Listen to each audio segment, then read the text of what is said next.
Hi friends, welcome back to my channel. আজি সকলোৱে গম পাইছে আজি হৈছে 23 নৱেম্বৰ 2020 প্ৰাক্তন মুখ্যমন্ত্ৰী তৰুণ দেৱ আজি ঢুকালে। তেওঁৰ কাৰণে এটা সৰু শ্ৰদ্ধাঞ্জলি এটা দিব খুজিছোঁ। তাৰ আগতে এটা বস্তু কৈ লওঁ, মই যেতিয়াৰ পৰা হয়তো স্কুল পঢ়িছিলোঁ হয়তো বহুত আছে তেনেকুৱা অসম মুখ্যমন্ত্ৰী কোন বুলি কয় তৰুণ বুলি জানিছিলে, এটা পাই আহিছিলে তেনেকৈ ঢুকালে। আই মিছ ইউ ছাৰ, মানুহজনক ভাল লাগিছিলে।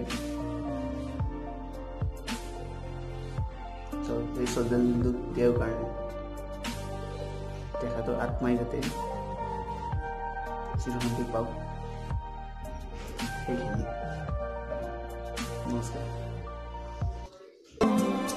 মই নাথাকিলে সাজৰ তৰাই মোৰে কথাকে কব, মই নাথাকিলে সাজৰ তৰাই মোৰে কথাকে কব, মোৰ মিনতি তৰা হয় যদি তোমাৰ আকাশ চুব,